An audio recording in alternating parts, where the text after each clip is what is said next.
Welcome back. Today we're going to go over step 21 of the 28-point air conditioning tune-up and system rejuvenation. Step number 21 is to verify the proper drainage of the cooling coil. So we're going to clean that drain line, but now we need to make sure that it's not going to back up again.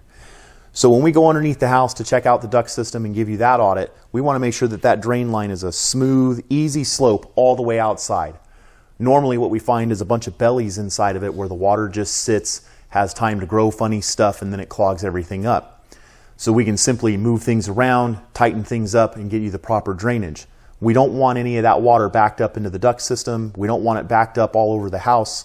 We don't want it to back up and go through all the equipment and hit all the electrical components inside there, because water and electricity simply just don't mix.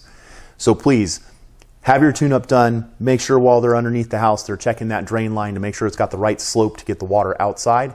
And then follow that tune-up up with an awesome maintenance program and keep this system and your house protected. See you on the next video.